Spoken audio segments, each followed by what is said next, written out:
You're listening to the Racing Virginia podcast. Now, here are your hosts.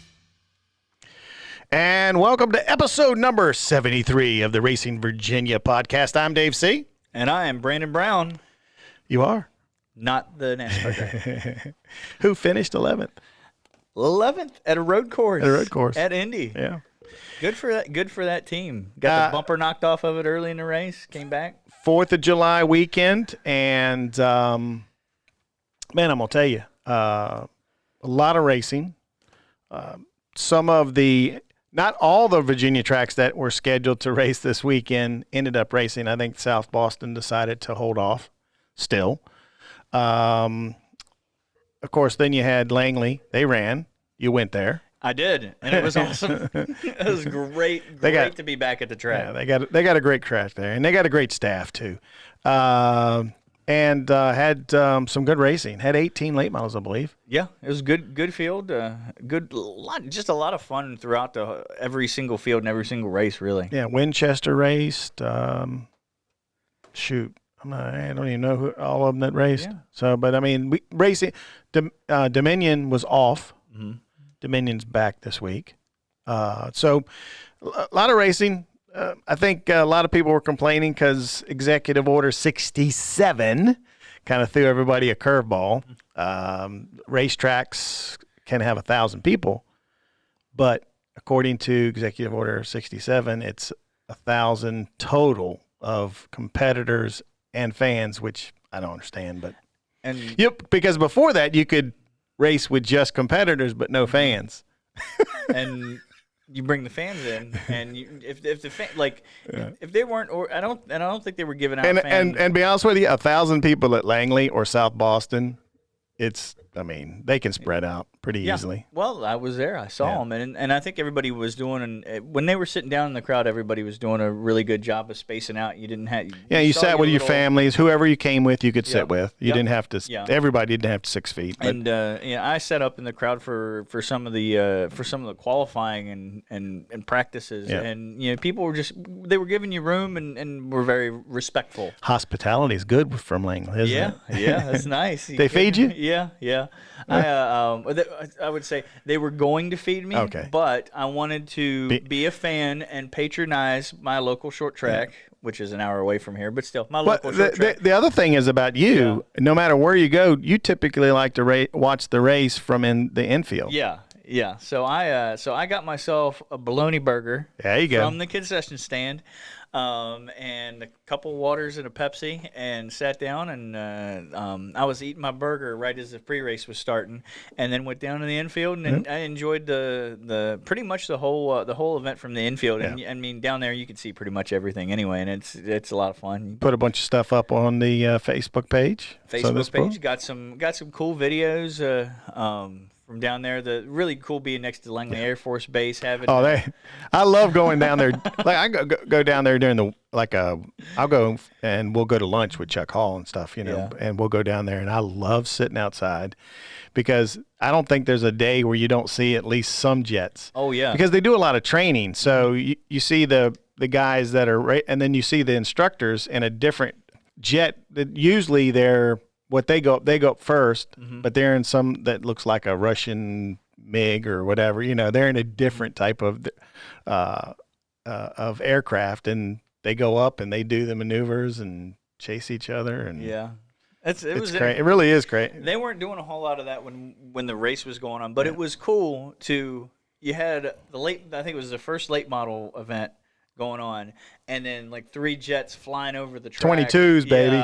and landing right as the race was going on. So I got a cool video of that, and saw my buddy Vaughn, and he was busy. I'm sure he love to talk to him because I sent him a congratulations, just to ask him how things went, how he felt, and first race as a promoter. Yeah, it was a big one.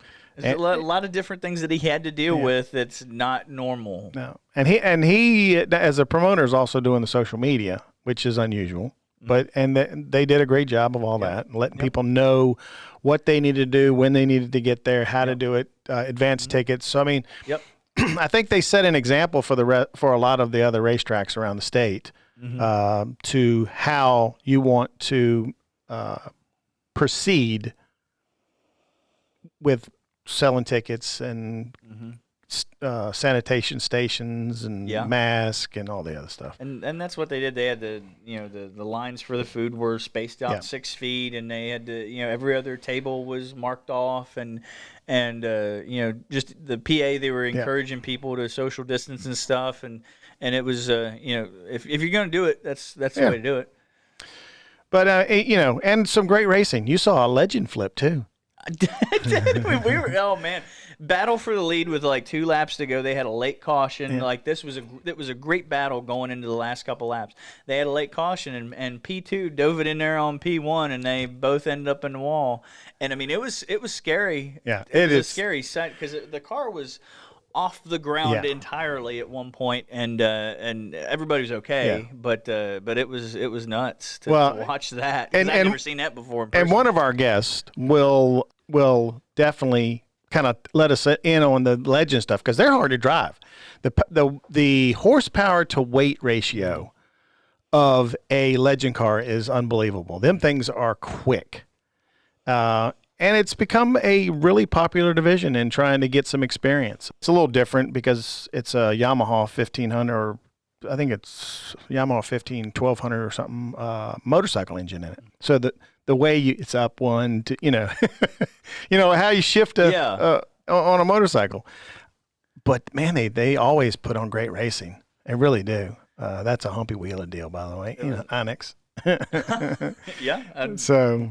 Watched a few races there there at Charlotte. Yeah, they got a great summer and winter series there. Yeah. Really do.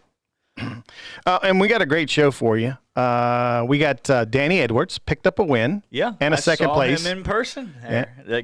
That 26 car was very, very impressive at Langley on Saturday night. Always is. 6-time Langley Speedway champion. Yeah, pretty good. We're going to have, obviously, story time with Randy Hallman. Can't wait. And especially after the last few. Little bit of a shorter show because you got a lot to do today for the Martinsville Speedway. Yeah, so Martinsville Speedway in Racing, Virginia. We renewals. You can renew your tickets to Martinsville Speedway for the fall event right now. We are hoping that as this whole deal progresses, that more and more fans will be allowed to the racetrack. So you can still renew your tickets if you went to Martinsville last fall. C3 playoff cutoff races for the championship. Hey, see, that's his new job, by the way. Yeah, I can market these events. and that's what we'll try to do. We'll try to sell some tickets. Yeah, absolutely. But and then we got Daniel Silvestri, young kid out of Great Falls, Virginia. Picked up his very first late model win at Dominion on the 20th of last month. See if it's sunk in for him yet. Well, he's had a lot of – he raced in Legends and did very well, by the way. So we'll talk to him about that. We need to go ahead and get this thing started so we can get Brandon out to his real job and me here back to editing the show. Yeah, I mean, just back to where we were before. But, hey – we got a great guest for you, the first one. I'm looking at him on Twitter right now. Does he have a Twitter account? Yeah, Danny Edwards _26. Well, I tell you what, let's go to the who'syourdriver.org hotline and talk to the driver from Poquoson, Virginia. He's obviously he is the driver, the number 26, Danny's Glass Pomoco Nissan of Hampton, Absolute Vending, RSW Performance, Bojangles of Carrollton, Nissan GTR, 6-time Langley Speedway late model champion, and picked up a win and a second place in the opening weekend. He is Danny Edwards. How you doing, Danny? Hey, doing pretty well. How about you? Good, man. Welcome to the Racing Virginia podcast. And first of all, congratulations and a good weekend. Yeah, appreciate it. Glad to be with you today. So definitely had a good weekend. Things worked out well for us. Let's talk about, first of all, let's talk about the COVID pandemic deal and how you're handling it, especially with the racing starting so late. What was it like from your perspective as a driver to come up on, having to wait for all this time and now looking up in the stands and not seeing quite as many fans as you normally would. Yeah, it was a little different, getting started so late. Normally we got a little build up, starting off in March, April area, and then, being able to get acclimated a little bit and get some time in. So we had a lot of sitting around and working. We've been still working on the car, just having a lot of extra time to think about things and get things prepared and equipment prepared and things like that. So it is a little different, as far as the fans. We do appreciate all the fans that were able to come out. So hopefully that'll get better and improve as we go on and some restrictions get lifted, and hopefully things will get a little bit better, as far as this virus goes, and we'll be ready to get back to normal as soon as possible. Yeah, speaking of normal, I mean, you've been so successful at Langley over the years. To get back to the track and actually race at Langley, what was that like on Saturday night? Yeah, it was a good feeling, I think, for a lot of people, not just me, but, all the team members. And, I think a lot of fans were definitely ready to get back. And we've heard a lot of people talking. And, of course, I'd get the question on a daily basis, when are we going to race again, from fans coming in the store and things like that. So, yeah, it was good to, it's good to get back. And I think everybody was kind of glad to see some action there. And at least, so the season's not a total loss, so we've still got quite a bit of racing going. And I think Bill and the staff and, everyone there, everybody's decided to extend some of the season a little bit. So hopefully we get a decent season in and can make good of it. You haven't in the past done much traveling, and you didn't do much traveling in the beginning. I mean, when some tracks began to opening with no fans, you've made really Langley Speedway your home, and why is that? Well, obviously it's right around the corner from our shop. We traveled in our early days. I mean, after doing it for 30 plus years, you kind of get to the point where, hey, we're just kind of doing this for fun. This is not going to be something we're, going to make a career at. We tried that way back and tried to do the tour things, with Busch Grand National and then with the ASA National Tour and always came back to home when things didn't work out where we could get a full-time deal. And so we're just kind of enjoying it now. Got our families here, our business. We're blessed that we've been very busy. So, one thing, Danny's glass business is going well. Yeah, exactly. So, with actual time away from the racing has kind of helped me there, being able to, let us focus a little more and keep up with our business and things like that. So things have been well on that side. I told some people, I said, man, I don't know if I'd have had time to do much racing up until now. So, but like I said, we've been blessed to be busy, been fairly busy through this whole thing and moving forward. And, as far as the traveling, like I said, it's just, we're doing it for fun. Our family likes to enjoy coming out. We have a skybox there at the track so people can come out and our families can visit. So if we go traveling, that makes it difficult for everybody. And, like I said, we've done the traveling thing over the years, and sometimes it just wears on you, and we decided just to kind of hang close to home. Yeah, their shop for Brandon's purposes. Brandon's I'm a newbie here. He's a newbie here in Virginia, but his shop is like 10 minutes, maybe at most from. That's a 10-minute, maybe a 10-minute walk. 10-minute walk. Yeah, it's right around the corner. It literally is right around the corner. So he could probably drive the late model over to the track and not have to take a trailer. If you can get the clearance on that from the county or whatever, you should put a GoPro on top of that car and do a little trip, put it on social media. That thing would blow up. You've got 6 Langley Speedway late model championships. Last year, you came up a little bit short on tying Phil Warren, who has kind of set the pace at 7. And I know that Sean Beluzzo, and he's probably going to listen, he's got the most championships at Langley. He's got 10. Mm-hmm. They're modifieds. So, and the late model is considered the top division at Langley. So, to tie, what would it mean to you to tie Phil Warren with that 7th championship? Well, obviously, it's definitely a goal, I think, that I'm after, and as well as my brother. So we're both tied at 6.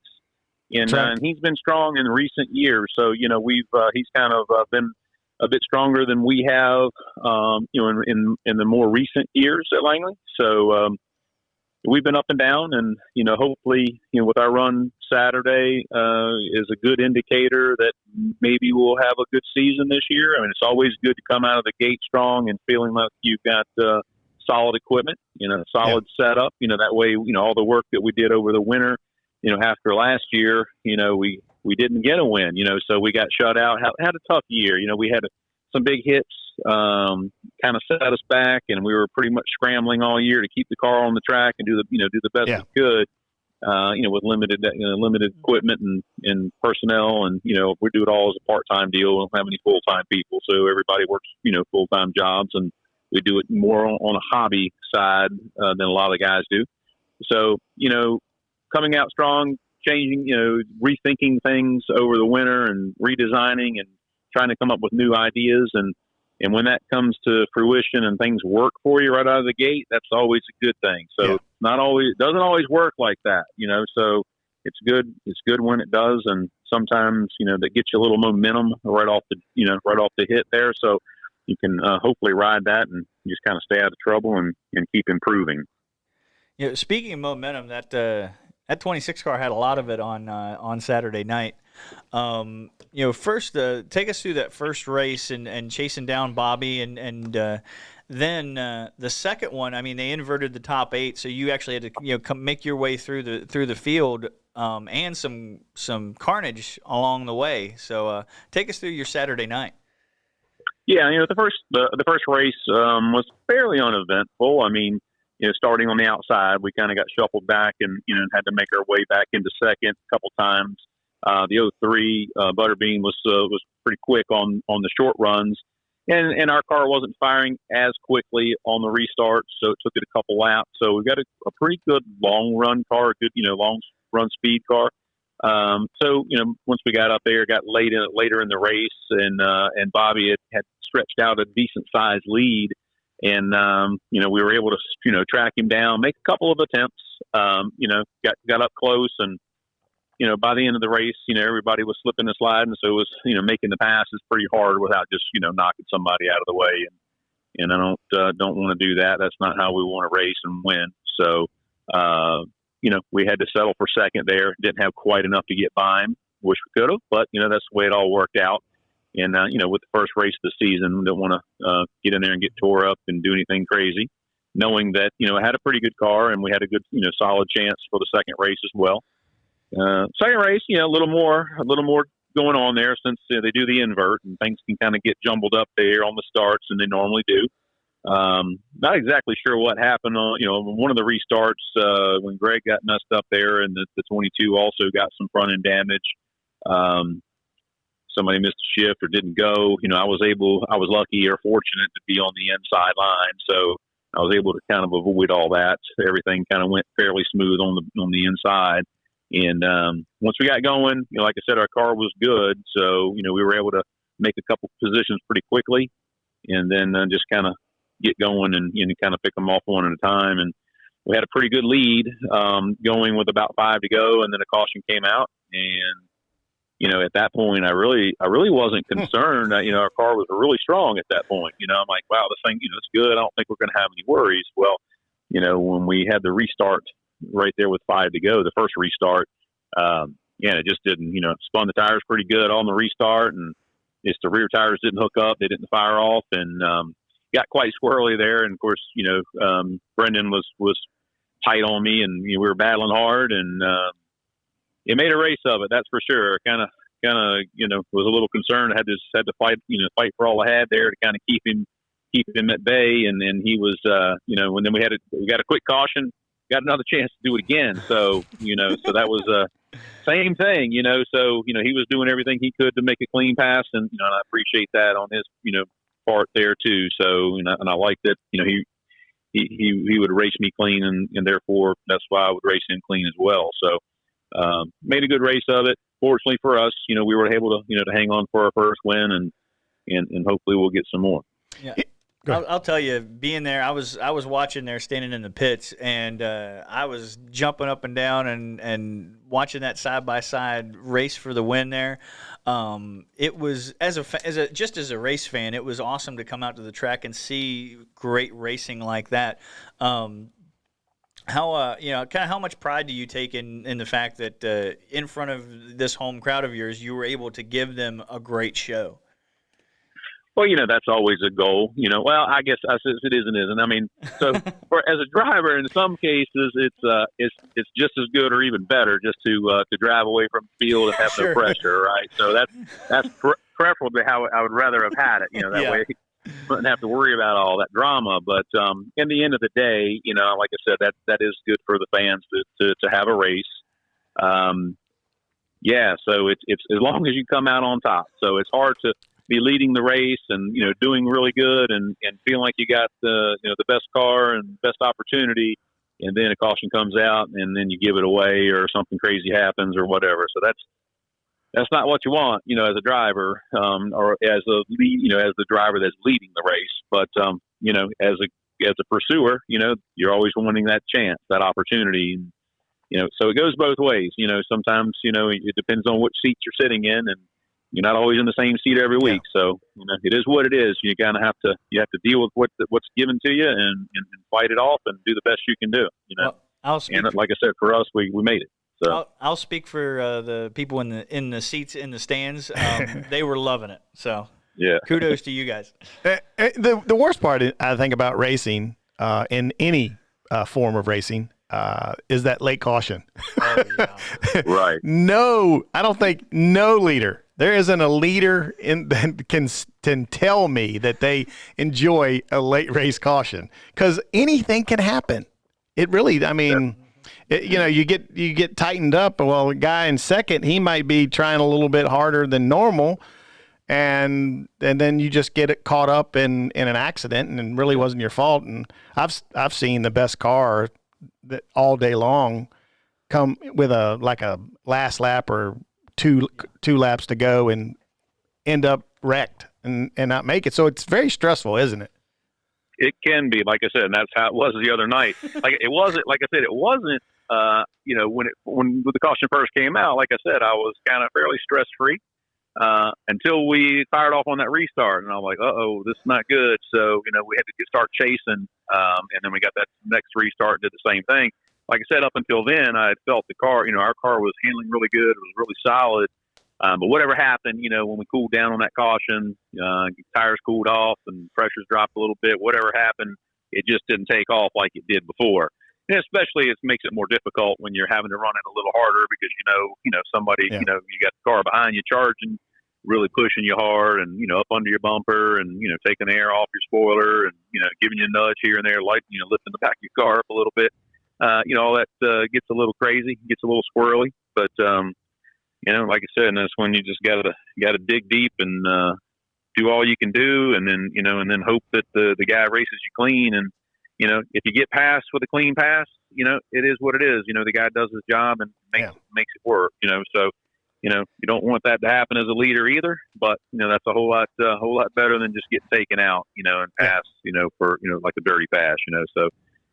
Obviously, it wasn't for the win for the Hampton Heat or a championship. So, things may change. Things are different, and different circumstances. Sometimes, there's different results. But, like I said, for the biggest part, I think everybody's, kind of glad to get back to racing and, glad to, race clean and hope people don't keep getting tore up and so they can keep coming back.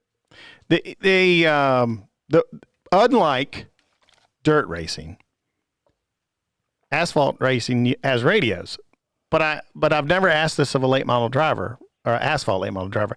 Can you still sense that you have a car to your inside or or to your outside? Not unless they're really up on you without mirrors. So yes, I can. The way I set my car up, we've all got mirrors, rear view mirrors and little spot mirrors on the side. So yeah, I can. It depends on how a person's got their cockpit set up for what they like to see. But we do rely a lot on spotters. So a lot of the differences between an asphalt car and a dirt car is the way we're contained in the seat. Right. You can't, there's not a lot of movement. So you get a lot of restriction with where you can see. So you pretty much can't move your head much, because of the containment seats for the safety aspect, which is a great thing. But you got your mirrors and you kind of have to look with your eyes. There's not a whole lot of head movement. So you really can't see. But Yeah, I mean, if someone's up beside you or almost to your, peripheral, you can kind of feel the wind. You can hear them. You can, just kind of, that kind of stuff. But if they're just back under your quarter panel, you didn't have a mirror and you didn't have a spotter, no. In asphalt racing, if you don't have that and you don't know they're there and they make contact with you going down in the corner, there's not a lot of catching in a lot of cases. Yeah. Maybe. I watch some dirt racing. I'm not experienced in dirt racing at all, but I know a lot of them don't have spotters and whatnot, Nope. or mirrors or things like that. Looks like they can get down and rub on each other and got a little cushion to move up. And not as much with the asphalt. I mean, because the way you're really on edge, you got to keep the rear tires under it, and you slide off in the corner and somebody hits you, you're going around. So could be pretty bad. So it is different, but everybody's, every type of racing is different and offers a different opportunity. You got a new, I want to say new promoting team because he's been there, but you got a new promoter. He's younger. He's been around. He's done the social media and all the video stuff there. From a driver's perspective, what were your thoughts, and how, are you excited about what is possible for Langley with a younger person at the helm as promoter with Vaughn Crittenden? Don't get him wrong. Chuck Hall was great, and he's still there, but because of some issues, he's decided he wants to just back away a little bit, get away from some of the pressure. But your thoughts on Vaughn Crittenden becoming promoter at Langley? Well, yeah, I mean, I think it's always a good thing when you bring somebody some fresh ideas along with Chuck and Bill and the ones that have been there doing it the way that we've been doing it, and that is very successfully. And then you throw in somebody else with some some new visions and some new ways of doing things with new technology and social media and things like that, and just from youthfulness, I guess. So when you add all that together, it's definitely going to be a positive, I think, for the track. I think, like I said, I don't see anything that can, come bad out of it. And it's going to be definitely an improvement just because now they got more people, more thoughts, more processes, things, to look for or to try new things and, get the fans excited. So yeah, it's going to be a great thing. For Brandon's sake, Danny and his brother Greg, it's been a lot of 1-2s in the points. For you, it's got to be, I know I've asked you guys this before, but it is exciting to be able to race against each other, isn't it? It is. It is stressful, but exciting, because I know in a lot of cases, the guy that I'm going to have to beat, if you're going to win a championship, and that's for anybody, at Langley, the guy that's right in my shop with me is the one, you're going to have to beat now. So, I mean, it's tough, Not like you can get a good gauge there. Yeah, not like you can hide any secrets. No, I mean, we don't really have a lot of secrets in that respect. But, he does his thing. We do our thing, completely different style or different cars, setups, things like that. But we do share some information here and there. I help him with some things. He helps me with some things. So, we do share some stuff. But like I said, at the end of the day, the cars are different. So we can't really apply what each of us do. And, our driving's a little bit different too. So, all those things together, but we've each found ways to get it done in our own right, so over the years, it's, we've had, like you said, we've had a lot of 1-2 finishes in the points and a lot of 1-2 finishes in races. Yeah. And, so yeah, it's been good. You got the Hampton Heat coming up on the 18th. For you, this is a big race. Defending home turf's got to be first on your mind, and obviously getting a win in a second, and having Bobby McCarty there because Bobby's going to be there, and running well with him there. That you got to feel pretty confident about going into this Hampton Heat in 2 weeks. Yeah, I do. I mean, I felt pretty good about a lot of them, and just have not been able to win. I think the inaugural Hampton Heat, I think I won everything but the race, fastest in practice, fastest in qualifying, led the most laps, led halfway, and came up short in the end. So, that was my best opportunity. Finished second a number of times. Just haven't been able to seal the deal. So maybe there's one out there for me. I don't know. So it's anybody's race. It's a long race. Anything can happen. A lot of cars come. First thing, you got to stay safe and stay out of harm's way, and make sure you have something to race with at the end. And that still doesn't guarantee anything, because it gets a little crazy at the end as well. But yeah, some of the big teams, all the big teams, professional teams will be there, trying to win it as well. So yeah, trying to protect the home turf. Connor was able to get it last year. We had a good shot right there at the end of thinking we were in position, and had a big wreck there with a few to go, and took us out of the possibility of contention. And then so Connor was able to bring it home for the hometown guys. Hopefully one of us will be able to get it again this year. As most drivers have told me, last lap, last corner, you'd spin your mama to win that race. Yeah, it really depends on the circumstance. I'm not going to say that. That would be, come on now, you'd put a little bumper. I think Dave just told you what the circumstance was. Last lap, last corner. Yeah, well, it depends on if you've been racing with them hard, or yeah. Put a dive bomb in there and take them out, or clean them out, or if you're racing hard, bumper to bumper, might have to move them a little bit, but I mean, just to come in there and just clean somebody out, I don't know. As they've said before, Rubbin's racing, right? Rubbin's racing. Yeah. Right. Well, hey, Danny, we can't thank you enough for taking some time out of your very busy schedule. By the way, folks, if you need any glass needs, whether it be for your business or for your vehicles, check out Danny's Glass. Give him a call. Of course, you got a couple of locations, right, Danny? Yeah, like 7 different stores. 7? Now in the Hampton Roads area. Yeah. What? Oh, Lord. No wonder you're so busy. Yeah, so keeps us busy. Me and my brother, we keep pretty busy, working on a daily basis. So, yeah.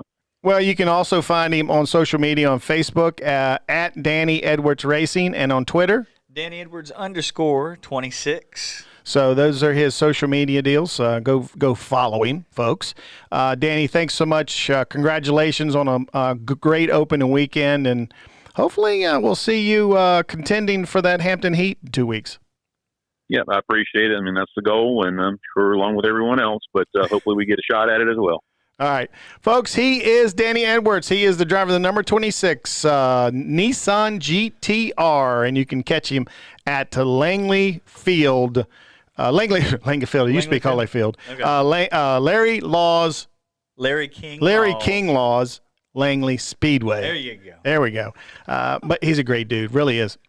I like if you've ever met him, he's very easy to talk to. Him and his brother are phenomenal guys. They're very competitive with each other. It's kind of cool, to be honest with you, to see all that. But he's, hit both of them trying to go for number 7 to tie Phil Warren, and that's pretty impressive. It is. Look, brother has 6, he has 6. Yeah. I mean, you can't get any more equal than that. It's true, and he's off to a really good start this season. Really good wouldn't be. I mean, that's. I think. I wasn't there, but looking at some of the video, it was a great race with Bobby McCarty. I think. Yeah. And I think Bobby got swept up in mid-race wreck in the race too, so he wasn't able to battle him for the win, because I think that would have been a really good race at the end of the. With him and the 22 never know. And 03 and everything that goes on. With the way they do their twins, I think if you win, you have to start 8th or something like that. Yeah, they inverted the top 8. Yeah, and it was fun. It was just fun to watch as a race. Which means Danny came from 7th to win the second one. Yeah. So great race. Connor Hall, he mentioned him. He had a rough night. So did his brother Greg. They went out early in the second race. Both of them had issues in the first race, so tough start for those two drivers, but I look for those two drivers to do very well in the coming weeks as well. I just can't wait to get back to Langley.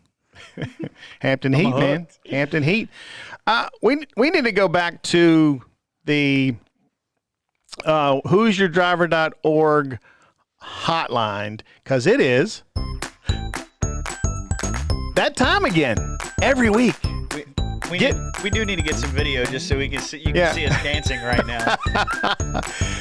It is time. It is story time with Randy Hallman. How you doing, Randy? I'm doing great. How are you guys? Good, man. Great column this week, by the way, on Racing Virginia website. You got a chance to talk to Rick Mast, one of our favorite dudes. I love Rick Mast. Oh, he's a great guy. He's always fun to talk to. Yeah. The Rickyard Mast most memorable moment.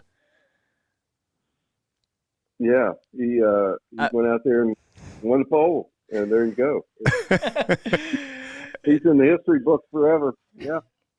Yeah, he talked. I mean, we did a live show here at Richmond Raceway for one of the spring races last year or the year before last, and we were able to him and his son also do a podcast. So we kind of mixed it up, and he told some great stories as well. He is a phenomenal dude. Really supports the sport, and I think without some of the issues that he had with the carbon monoxide deal, that he would have done even better.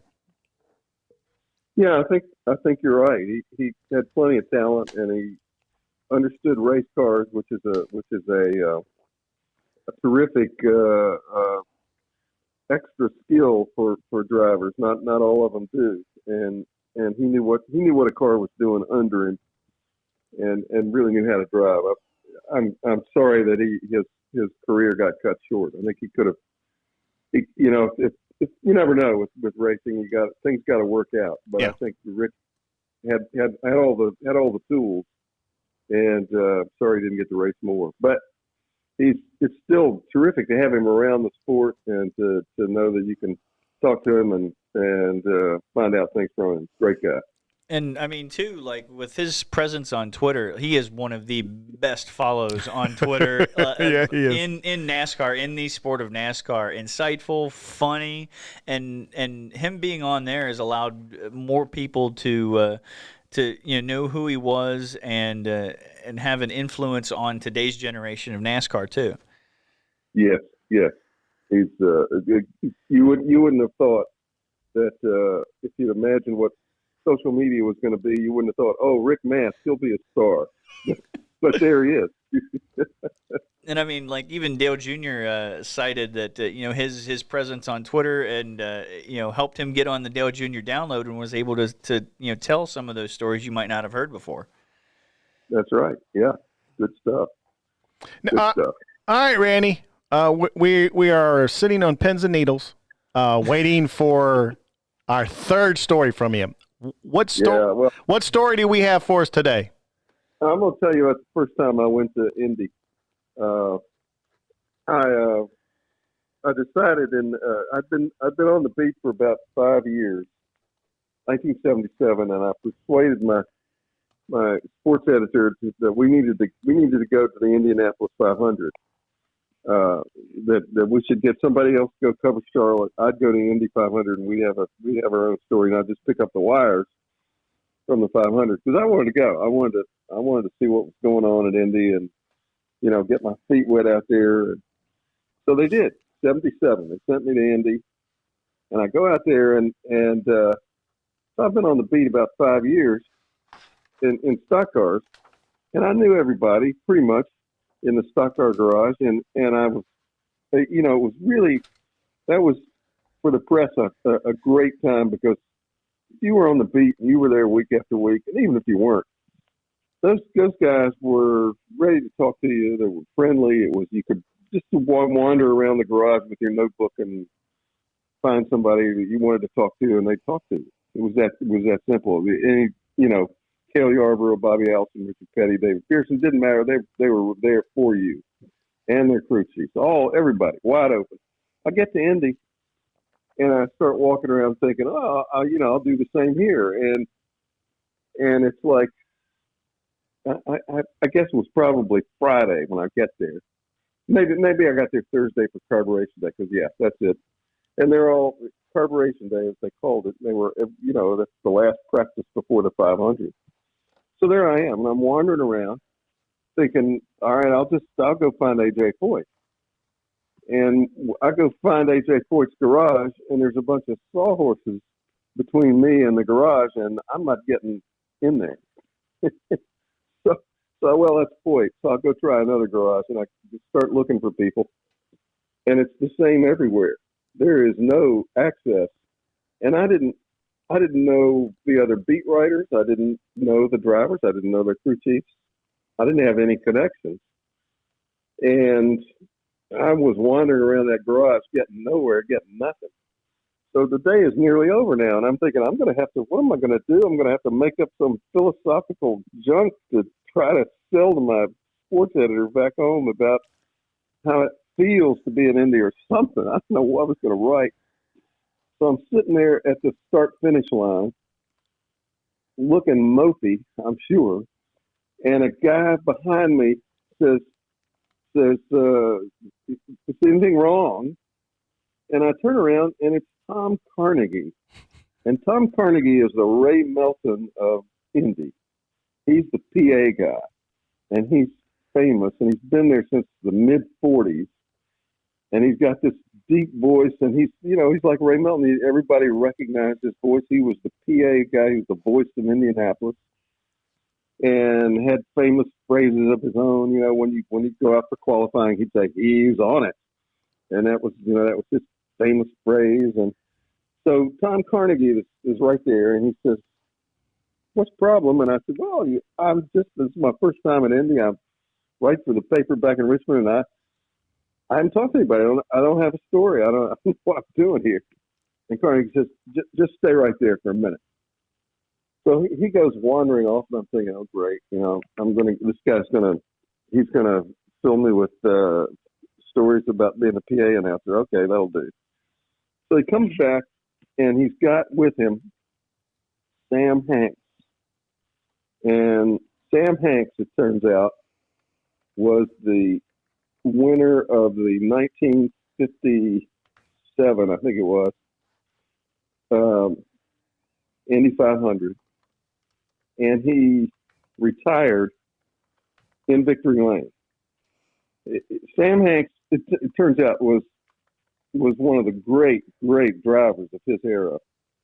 He was 57, he was like 40, early 40s, 42, I think. And he had won in midgets, and he'd been a superstar in the midget circuits. And he did a little bit of racing in the IndyCar level.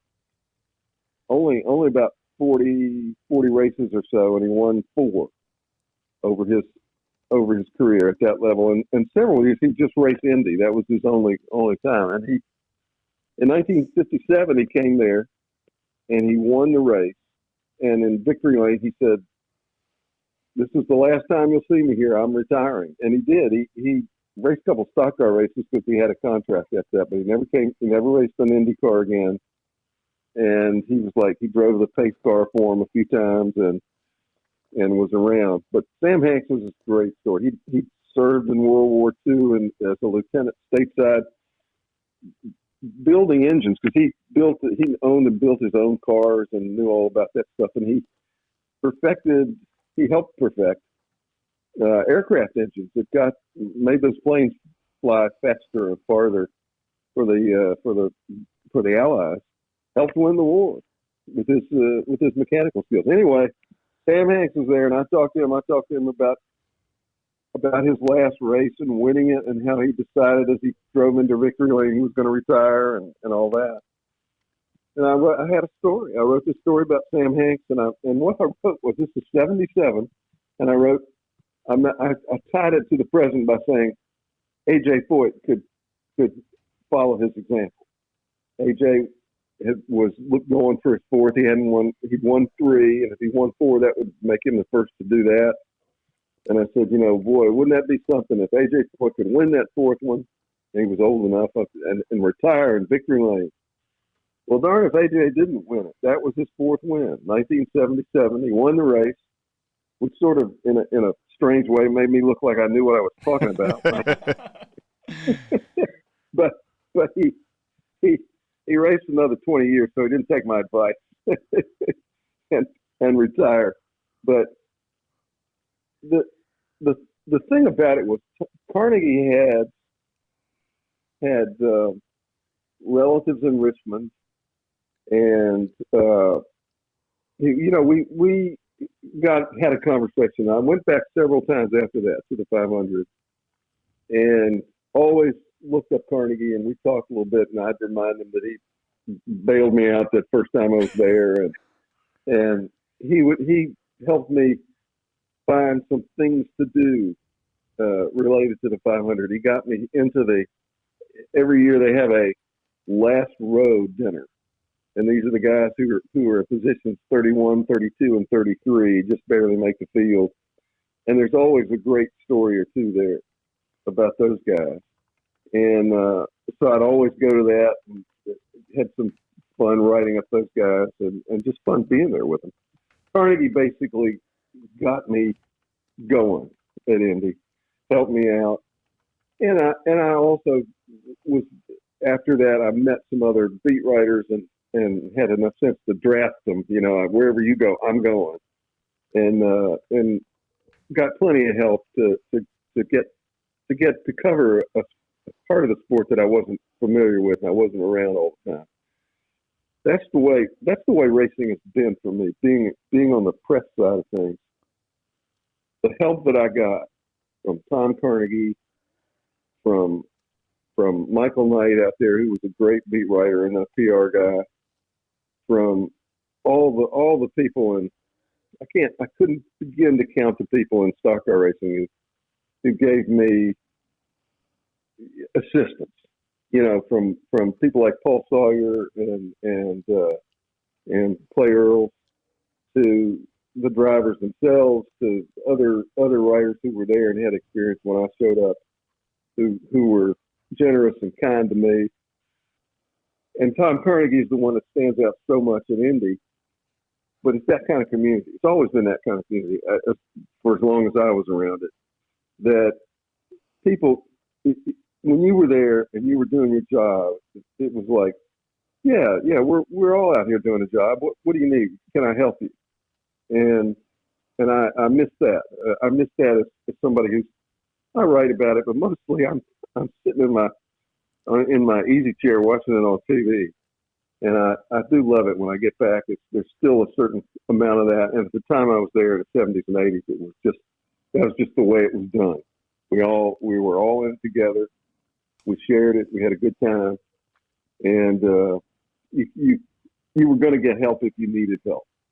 I'll just, Tom Carnegie's my guy at Indy. He died in 2006, but he worked right up to the end. I mean, he was the man at that speedway. For a little clarity, for those folks that might not know, you mentioned Ray Melton. Ray Melton was the longtime announcer here at Richmond Raceway. So that's just a little clarity for folks that may not know when you told the story who Ray Melton is. Because he was a character in himself. Oh, he was a story all his own. My favorite story about Ray is he was at Darlington, which is another track where he announced. And he was, like Carnegie was in Indy. He was wherever he went. You never forgot Ray.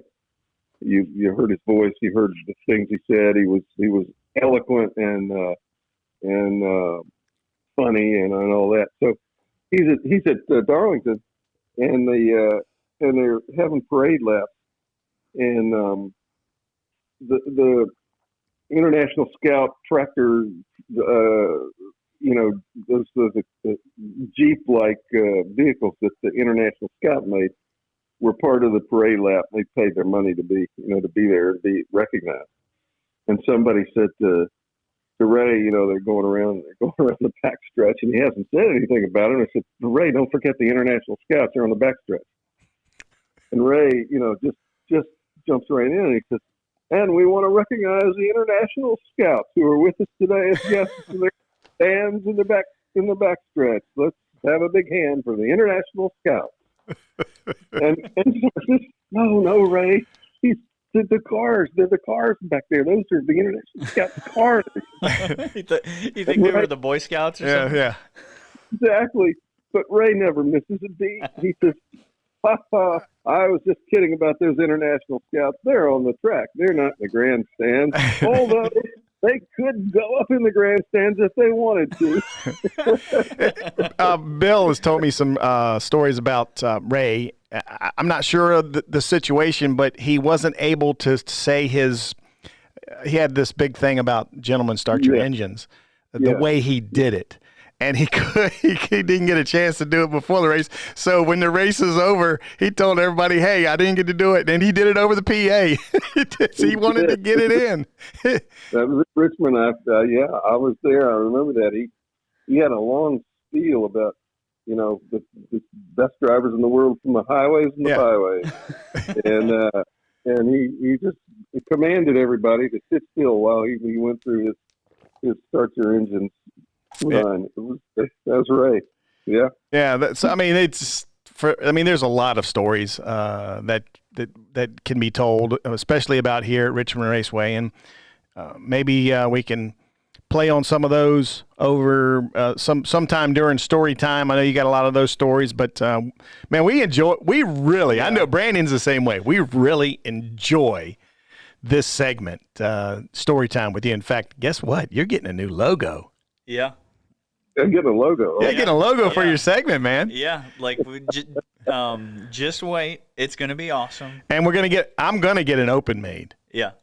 It's in my head. We just get voiceover. Yeah, me and you have to write it. That's all we got to do. That's okay. So, but yeah, we really enjoy this. So thank you so much for being a part of this each and every week. Well, I'm having a ball. It's fun to do it. Thank you guys for including me, letting me in. I'm having a good time, and it's great to hear your podcast. This is great stuff every week. Awesome. Glad you like it. Yeah. I hope everybody else does too. Yeah. Like to get a few more people listening. If you didn't like it, we'd have some issues. Well, Randy, thank you so much, and man, we look forward to talking to you again next week. All right. Thanks, guys. See you. Man, Randy Hallman. People are probably thinking we're just buttering him up, but it's not. We really enjoy. There's something about learning about the history of racing, and yes, some of the stories aren't all about Virginia or Richmond Raceway, but it's history of racing. Yeah. And especially with him, the namesake for the deadline room. Yeah. He gets to come on here and really talk about his career and his life, because you can tell him now he gets really, I guess, sentimental and sad that he can't, that he's not able to, go as much as he used to. Sure. And I mean the story that he told today, I remember something really similar. I went and shadowed Jenna Fryer at the Coke 600 back in 2008, and the people then at Charlotte were the exact same, because I was the kid that was wide-eyed and didn't know where I was going and had no idea about the garage area or anything. And I remember a few of the guys and girls in there were just like, here, come with me. I'll show you what to do. I'll show you where to go, and I'll show you where you can't go either. Well, and at Charlotte, we went to the World Finals. I mean, not over at the NASCAR track, but, man, they treated us just like over there. Yeah. I mean, Matt Long, who is vice president of marketing or something like that, he has something to do with sponsorships. He's also a dirt driver, by the way, a really good one. He drives a dirt super late model, a dirt pro late model. Great late model. He brought the president of Charlotte over to talk with Bill Sawyer and meet him. And that was, you have no idea what that, first of all, meant to Bill, because Bill's family is a part of NASCAR history. There's a lot of it. There are a lot of people that realize that they've been around a long time, and they did a lot of things right, especially when it comes to fans and how you treat your fans. Mm-hmm. Absolutely, and it continues here. I've said this over and over. Dennis Bickmeyer, the current president of Richmond Raceway, and I'm not saying this to butter him up, he probably reminds me of more of what a promoter like Paul Sawyer was. Mm-hmm. He doesn't just sit in his office. He goes out in the community. Yep. When it's race day, he's out talking to race fans. Oh, yeah. And that's how you learn what better to do. Yeah. I mean, there's not a racetrack in this world that does everything perfect every race. Every once in a while, you get a race that's perfect. But it doesn't happen every race. Right. So you learn, and you learn what the fans want. I mean, because without the fans, we've said this, the COVID-19 pandemic, and probably the main reason why we at Virginia Motor Speedway and Southside Speedway as well, we just weren't going to race without our fans. Right. And having to limit the number of fans, it just didn't make sense for us. Now, it makes sense for other racetracks. Sure. That's where we're here. We're here to promote that. But I think that's one of the big reasons, Bill Sawyer, I mean, that particular interview was shared a lot. Oh, yeah. It's probably one of the most shared interviews we've ever done. And, but I mean, he told the truth, he was telling some truths. There's a lot that goes on behind the scenes. And for us, it meant it was better that we didn't want to race with limited fans or have to worry about, hey, we can only sell, this many tickets. Right. We'd rather just wait till 2021, and we're already planning for next year. Yeah. All our special events that were this year get already rescheduled for next year. So I mean, there's a lot going on, and Dennis is always out there talking to the people, and that's I really respect him for that. And that's one of the things too is like you can look at all the data, and you can use numbers to make your decisions on a lot of different things. But unless you see it and feel it and speak to the people in real life, you're never going to know what the real tone of what's good, what's bad, what's ugly, what you need to change about. I mean, really any business, but especially when you're a promoter putting on events. We're going to go back to the who'syourdriver.org hotline because we got he's a talented young driver. I think he's supposed to be a senior, I think. But we'll talk to him about it. He's out of Great Falls, Virginia. He's the driver of the number 97 Jones Utilities Construction Bojangles WG Speaks Chevrolet Camaro. He is Mr. Daniel Silvestri. How you doing, Daniel? Hello, you guys can hear me. How's it going? It's going great. By the way, before we get into talking about your career, congratulations on picking up your very first late model win a couple of weeks ago at Dominion Raceway. Thank you very much, sir. I was really excited. It was a big team effort. I appreciate it. I like when he says a team effort. Yeah. People, the successful drivers always say it's a team. It's not I did well. It's the team did well. Yeah, because if you were out there driving a shopping cart, you couldn't win any races. Well, it's very much a team effort. That one, I was just turning left, but we knocked the third gear out of it going into qualifying, so we had to change the transmission. We changed the transmission in an hour, so Lord have mercy. We had to go to the back for the first race. So really, the team worked really hard on that one. That was truly, that I was just turning left. The team got that car out there, so that one was truly a really team effort on that one. It was interesting. Went to your website, and which is a great little website, by the way, folks. It's danielsilvestriraCing.com. And you started kind of getting instruction at the ripe old age of 6.5.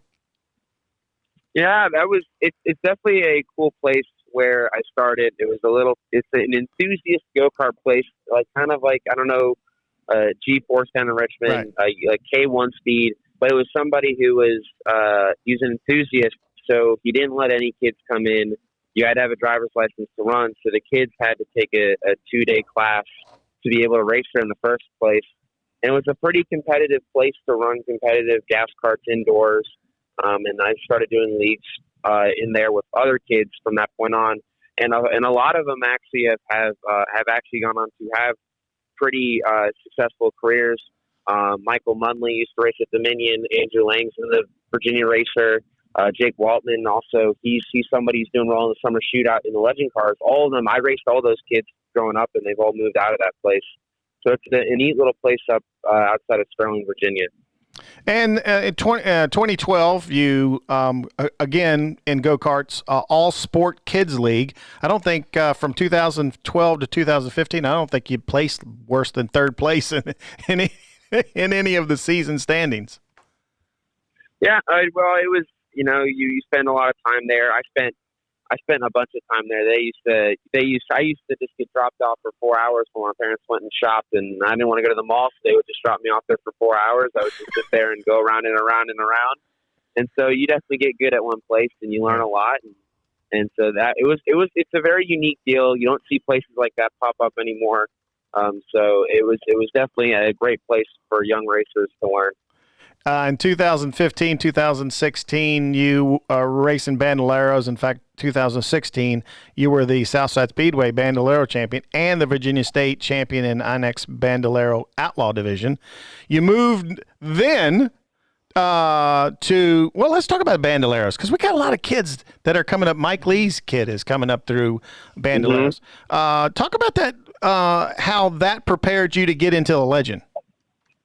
I think, bandoleros are very unique. They're very good for young kids. They're not a lot of power. It's a lot of momentum, but it teaches you a little bit about how to be smooth with the wheel, because it's so much of a momentum car. You can't lose the momentum.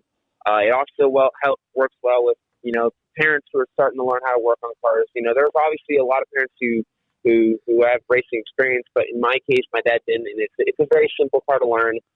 It's a very easy way to get connected into the grassroots racing, since those cars race at many of the tracks that all the way up to late model stock cars.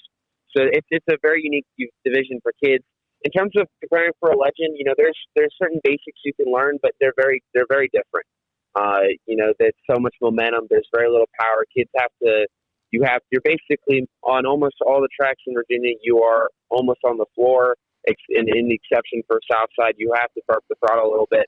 But when you hop into a legend car, it's a lot more throttle control, a lot more learning how to drive a car with a lot of power. So it is a jump. It is a big jump for kids, just like anything else. Hopping into Grand Stocks, as some kids do, or bigger cars, that is a big jump from Bandoleros. Now, I was telling Brandon earlier, the legend cars, they are extremely difficult to drive because of the power to weight ratio. It really teaches you, like you mentioned, the throttle control, being able to keep the tires under you. You obviously you did very well. You were Southside Speedway champion in 2018, INEX Virginia State champion, and second overall in national points. So I'd say that you did really well in that legend division. Yeah, it's the legend cars, I think by themselves are I have a blast racing those all the time. I love always getting the chance to drive a legend car. They're just so fun. Like, I find them more of like the spirit of racing. You just drive them as hard as you can, and you just go for it every single lap. And those cars are all over the place. You're kind of just dirt tracking around the track, and there's so much power to weight ratio. It teaches a lot, and I think it shows to why a lot of the kids you see having very early success out of those cars are people who move up from legend cars into bigger cars. I raced Sammy Smith, who was racing a Kyle Busch car, Drew Dollar in ARCA. A lot of those kids, I've raced before, and they find early success because legend car. Moving out of that, you find that you're if anything, sometimes other cars are a little bit easier to drive than a legend car, but there's more to learn in terms of handling and figuring out how to work on the bigger cars. So when you talk about the successes that some of your fellow racers have had, take me back to when you decided that, hey, I want to start taking this really seriously, because I know myself, I was racing go-karts at like a local track, not competitively, but when did you start to think, hey, I'm pretty good, I want to start taking this really, really seriously and start moving up the ranks? Well, I think it came up through go-karts. I think, I was going back and forth. Back with go-karts when it was like 2012, 2013, I used to play some travel baseball as well. So my time with go-karts was, baseball Saturday through the week, and then Sunday I'd go karting. But I always had a really big love for it. And, as soon as I kind of went bandolero racing, I said, this is kind of something I really wanted to do. And you pursue it indoors, and opportunities have opened up that, other people haven't been given, and I want to take full advantage of those. Especially with the legend car and with the late model stock car, those things, that kind of deal, everything just seems to fall in place, and I'm just taking advantage of those opportunities. You mentioned travel baseball. I mean, if you're playing travel baseball, you're pretty good. What, when did you decide, okay, I'd rather take the racing route rather than the travel baseball route? It's just something I always wanted to do more. I guess when it came down to the choice of, hey, I want to go race, because a few of the other kids that, like I said, were moving up, and that's actually how we found out at Bandoleros, is because one kid ended up moving out into one, and so you just find out about it. And I went and watched a race one time at Shenandoah Speedway, watching them run Bandoleros, and I said that's what I want to do, and so we kind of went from there. And I enjoyed travel baseball, but it always was. I wasn't a person who watched baseball that much. I was always a big NASCAR racing, motorsports fan in general, and so I like playing baseball. But I think racing was my true passion. You moved to you were racing legends too, but you moved to the late models in 2019. In fact, you ended up finishing 8th in points at South Boston Speedway on a limited schedule, I believe it was. But you've really taken to the late model pretty well. I know that you have some great mentors. I know for one that Peyton Sellers is. I mean, you can't have anybody better in your corner, I don't think. Oh, definitely not. I think Jeb and Peyton have really. Jeb Burton and Peyton Sellers really just worked hard with me, and it's always been a struggle. It's just learning the car, and that's where also my crew chief Jeremy Ratliff and HC Sellers, those guys have sat me down and taught me what I need to know to get myself better. Because it comes a point, the hardest part about late model stock racing, what I've found is driving the cars up to one point, but then it's figuring out how to get the car where you need it to be to drive it the best you can, and that's the biggest hurdle. That's why you see a lot of kids, who move up very quickly, who don't collect a lot of late model stock wins, because it's a very hard division to win in. You have people that are very experienced, the Lee Polians, Peyton Sellers, Philip Morrises of the world, that have been in this division long enough to understand how these cars work, and they know every single time they get off the racetrack what the car needs. And so, they've really worked with me to get better at my feedback, getting better at telling them what I need in the car to get faster. And that's really, I think, my biggest hurdle than anything. I think, there are a lot of people that have the talent to be able to race these things, and they're not the most particularly hardest cars to drive. It's more of getting these things to handle in a 60 to 100 lap race like they need to, and going out there and then showing what you can do. And that's the hurdles I've been facing this whole time, and I think we've gotten better and better at it. And then all four of them have been working at me to understand what I'm saying and trying to get better at that feedback. And I think it's going to turn into success overall. You got your first win a few weeks ago. I want to talk about the future. What do you have, like a long-term plan to say move up the ranks in stock car racing, or are you just focused on what's in front of you right now? I think we're really focused on this year. There's no telling what's going to happen in the future. Obviously, the season has been a little bit of question marks all the way around. But we're, it's always about, funding and money and finding the right place as well. Sometimes it's not smart to move up if you don't feel comfortable, or if you're not with the right people. I think it's important that we have a good group where we're at right now. And I think, it's important to do the best we can right now, and whatever doors open, we'll cross that path when we get there. So hopefully, if those doors open for a trucker or something, ARCA or something like that, if it's doable and we think it's the right decision, that's possible. But that's going to take a few doors to open and a lot of time and some money too. So all that stuff is in the future, and we're definitely looking forward to that. But we're also focused on right now and this weekend. There are a lot of drivers that have been around the racing for quite a bit that are doing mentoring programs. They are working, Brandon Butler is one of them. Frank Denny is one of them. Obviously Peyton Sellers with his organization. For you, what is it like to be able to go to Peyton and say, hey, I did this and it just didn't seem to work. What should I be doing? What is that like for you? And how does he handle it? I think, Peyton's always just been there. He's always open to my questions. Sometimes I have to go out there and try to not exactly, just try to, pick his brain, see what he's thinking about, see what he feels on the racetrack. And he's a very calm and collected person. And when you talk to him, he seems very interested in what you have to say, and he's going to help you out when he needs to. And he's been nothing but help for me. And, and he knows that. And it's very good to see that he's helping me, because he knows that at some point we're going to start racing each other more often. And that could be negative for him, but he's going to help me anyways. Yeah. And that's what's important, and I do really appreciate from him. And he's just been able to help me a lot with understanding what the track's doing, understanding how to go through a full race, understanding what adjustments that need to be made.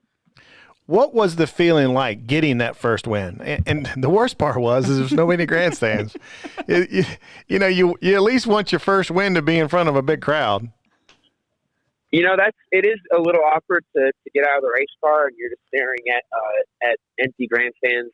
It's a little bit of an eerie feeling, but there was a huge amount of excitement. We've been working for it for a year, and we've been really working with each other and getting a team together that believes in each other, and that felt really good to pay off.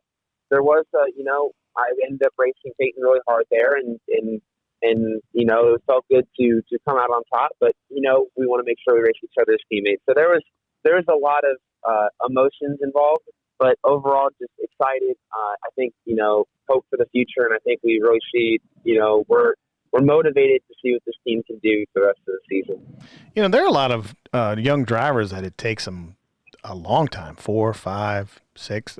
Heck, there are some drivers that get into late models, never get a win.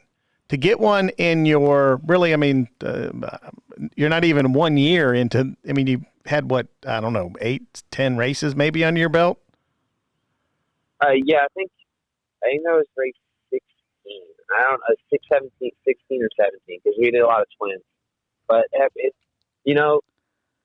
think I always believed we could do it. I don't look at there's so many other factors in racing, and I have the equipment in the team to be able to do it now. I think experience is always going to be important, and I think I'm going to learn from those experiences. But I also got to take advantage of what I have and what I have got in terms of a team, and so in a car as well. So I know I've got both under me, and I think we just need to take full advantage of that. I know it's hard to look at schedules and see what you're going to do the rest of the year, because some of the tracks haven't opened yet. But what are your plans for this year, and what were your goals heading into the season? Well, I think our goal was just to continue to get better, to continue to learn. There's such a learning curve when you get into these cars, especially through understanding them, understanding the setups, and understanding how to give really important feedback. And so that's just the biggest learning curve, was just get better and better at that. And I think over time I am going to get better at it. In terms of, plan of where we're racing, I guess all that's just up in the air. I think Dominion really deserves, they've done a great job to continue racing and do it the right way, work with the local governments, work with the local officials. They're doing it the right way, and I think, that's paying off, and they deserve people to go out there and race there, because they've been letting people test this whole time, and they've been really cooperative, and I think they deserve people to run there. So I think we're definitely going to run there. I do hope South Boston opens at some point, and I think there's maybe a few races, including possibly the Hampton Heat at Langley. So we're all looking at all that. I think everything's just falling into place as we go on. I think every 2 weeks we're going to reassess just based on where everything is with this virus, and I think we'll come up with a good plan by the end of the season. By the way, Brandon, you'll like this. He likes to do a little iRacing stuff. I think I might have been in a couple races against him. I didn't realize at the time, but I'm going to guess that he probably dusted me too. I love messing around on the iRacing simulator. I'm decent, but sometimes I take it seriously. I can't take it seriously as the pro guys, but I have my fun on it. I race with a few good buddies, and we have a good time on the system. Well, the nice thing is you got South Boston on there. I mean, that's that you can get on there and do some laps on South Boston. Yeah. I do want to warn you though that not every time that you see a Brandon Brown is it this Brandon Brown. Yeah. That's a social media marketing guy. Yeah, it's not the Xfinity Series. It's not the driver from up the road here. So I am. Let's clarify. I am Brandon Brown 3 on iRacing. Brandon Brown 3. Brandon Brown 3 on iRacing. Just so you know who you're racing. Yeah. When you see a Brandon Brown. I'll make sure not to wreck you. Yeah. I'll make sure not to wreck you. No. I'm asking you to wreck him. Okay. All right. Okay. I see the plan. All right, I understand. All right, you need to put some bumper on him and just, if he spins, he spins. I'm sorry. Yeah. Right, at least there I can hit the reset button and I don't have to pay for a brand new race car if I end up in the inside wall or something. Yeah, that's where you can spin your mama and not be upset. Yeah. So here's my question, Daniel. When you get on iRacing, do you like to race the stuff that you don't normally get to race in real life, or do you stick to your wheelhouse? It comes in certain times. I guess I go all over the place, I guess, to be honest. I've actually been doing a lot of dirt stuff. Hot dog! There you go. I like you even better now, Daniel. I've been working on it. I've been doing asphalt stuff for a long time, and I've messed around in just about any car. But I guess recently I've been doing a lot of dirt stuff. I'm trying to climb my I rating up a little bit higher. But the dirt stuff's fun. I just like doing that because even though I honestly have no idea what I'm doing, I'm just driving it as hard as I can. And I definitely piss people off from time to time. I kind of go all over the place. I don't sit in one car necessarily. I do run a lot of super late model stuff just because the iRacing late model needs a little bit of work.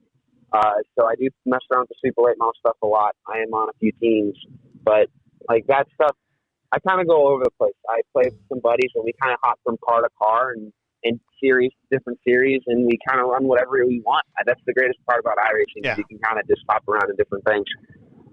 Well, I will tell you this. It's a lot, an asphalt guy that comes racing with us in real life. In asphalt racing, you normally drive it into the corner, give it some brake. As you get into the corner, about the middle of the corner, that's when you pick up the gas again. Yeah. In dirt racing, real life, and even on the games, you burp it. You might tap the brake as you go in, but you want that car just up on the back wheels and have that rear steer helping you out. So it's a little bit of a different transition. Yeah, I think, definitely I've been working on it. I guess I've gotten a bit better. It's definitely, I'm trying to get to more of the 3K range, but I've been working in terms of iRating there. So I kind of have some personal goals with it, but I do just like running it. I think I have a good time with all of those cars. I don't know how to set any of the dirt stuff up, so it's a little bit harder for me to go out there and race some of these guys with setups. But I just go out there and have a good time with that stuff, and I really enjoy having it at home. It's been really nice having it, especially during quarantine, to go out there and just race. After doing a little dirt racing on iRacing, have you ever in your head said, hey, you know what? I might like to try that. Because, Virginia Motor Speedway does next year. Well, we were supposed to have it this year, but quarantine, we closed. We do have a $51,000 to win race next year. I don't see myself being as competitive enough to win $51,000, but I have, I think it'd be a good time to try it. I think definitely, that'd be something cool to do, is just to try something on dirt before. I definitely have confidence that I can figure it out. I definitely, it's going to be a learning curve. I definitely want to try, I've got more connections in the Legend world. They run Legends Dirt Nationals. It'd be cool to go out there and run Dirt Nationals one year and just try it, see what I could do. I'm always open. I think I want to get my hands and race anything I can get into. So, if I can get into something like that, I'd love to try it. Well, the one thing is like you said earlier, the Legend car, that car, you drive it loose, and with the throttle control, I think that you would pick up dirt racing pretty quick. I think I always have a good time on it, so I think definitely would love to try at some point. By the way, you remember what I said about Harrison Burton last week? That he's well spoken and has a bright future. What do you think? That Daniel also is very well spoken, very intelligent, and has a bright future. Yeah, I was thinking the same exact thing midway through talking to Daniel here for the first time. We're not trying to swell your head, bud. But we interview a lot of folks, and Brandon's been around a lot of drivers, whether it be NHRA, drag racing, or Cup stuff, or NASCAR stuff, or he's even been around some dirt stuff up in Illinois. So I mean, and I've been doing this thing for 30-something years. Normally though, whenever I'm interviewing the people, it's here's my phone. You interview yourself. I haven't counted. I should have kept count, but I bet I've interviewed over 10,000 people. Wow. I have not. Wow. In my lifetime, because I've had a live show, I've had a podcast, been doing this for 30 years. So That's where cool. would so in your experience, where is Daniel in your? Daniel's really high up there. I mean, I will say, to make it to the next level, you have to have the ability to speak and do interviews, and you have that. And congratulations on that. You sound very comfortable with it. I don't know if you've ever had somebody work with you on it, or it just comes natural. But it's just like Harrison Burton we said last week. You have to be able to communicate and represent your sponsors well, and I think that this kid does it. I appreciate it. I definitely, I've been able to talk to a few people. I've been talking a little bit with Lenny Baticki in Charlotte, because I work down at the Speedway sometimes with the Legendary stuff down there. So I've been talking to Baticki a little bit. He's helped me out on a few pointers as well. So, I've just kind of comes, I guess, naturally anything, just being able to talk and be relatable in interviews and stuff like that. So thank you. I appreciate it. Well, folks, you can see him at Dominion Raceway this coming Saturday. He is driving the number 97 Jones Utilities Construction Bojangles WG Speaks Chevrolet Camaro. So make sure you head out to Dominion or Langley or wherever your local track is. But you might see him. You might see him in 2 weeks at the Hampton Heat. So we're going to be talking about that here shortly. But you can find him on social media. Oh, actually, you can find him online at DanielSilvestriRacing.com. Social media at Daniel Silvestri Racing on Facebook and Instagram. And on Twitter, it's at 97 Daniel Silv. Did we get all that right? We get them all right? You yes, you did. Yes, you did. Yep. You have a YouTube channel, but you only got one video up there. So I didn't. Yeah, he's got to make it big to get his own videographer to come out and shoot the stuff. But thank you for taking some time out of your schedule, my friend. We hope that you have a phenomenal racing season, and hopefully we'll talk to you again sometime later in the year.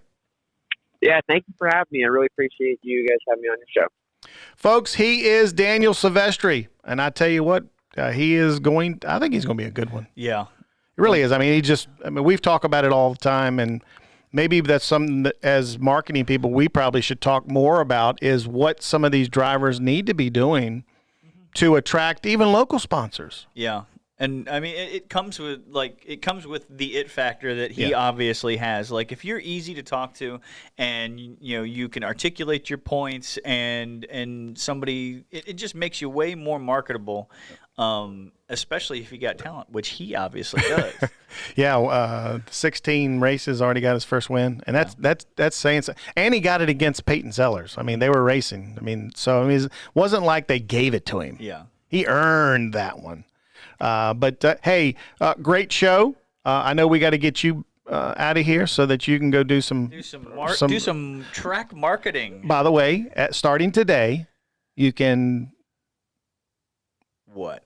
In Martinsville. I'm trying to give you an opening He was pointing me. He's like, you can, and I thought he was like, I can do what? No. You can, right now, actually, you can go online, and if you bought tickets to last year's fall Martinsville event, you can renew those tickets, get your same seats, get you hooked up, and we can see it at Martinsville Speedway October 30th through November 1st for Truck Series, Xfinity Series, Cup Series, the final race in the playoffs before the championship race. and folks, you can go to martinsvillespeedway.com. Absolutely. All right. And there's an 800 number. I don't know it off the top of my head. I probably should, but this is new to me. Well, we'll start. I think there's one overall I'll tweet number. it out later. Yeah, we'll just tweet it out later. Yeah. So just pay attention. By the way, folks, if you haven't followed us on our social media channels, you need to do so. Yep. A lot of the content has been really cool and well received, thanks to the man sitting to my left, and that is Brandon Brown. Not the NASCAR driver. I'm not trying to swell your head up, but I know but you're really good at that. You are really good at making people feel real good about themselves. So bravo. Well, I mean, when you do a great job, it should be out there and recognized. So yeah, it's an interesting year for sure. I think with the backing that we've got and the support that we've got, we can start to really elevate our content from Racing Virginia and just. Especially when we get back to normal. By the way, the drag racing community, we're going to start working on that. Yeah, it's hard because I don't know anybody in that realm. Okay, but we do know a guy. We know a guy who knows a guy. I know a couple of guys that know a guy. And I'm a part of a group on Facebook that somebody added me to, and it's the RVA guys. You know, the one. Yeah. So yeah, I think what we need to do is, with social distancing, of course, we might get out to one of these bracket races or testing tunes over at VMP and see what it's about. Yeah, Richmond Dragway. I don't know when they're going to start doing their stuff. We need to talk. In fact, we probably need to talk to them. I could take the Kia out for a spin. We can do an expose on how fast that does a quarter mile.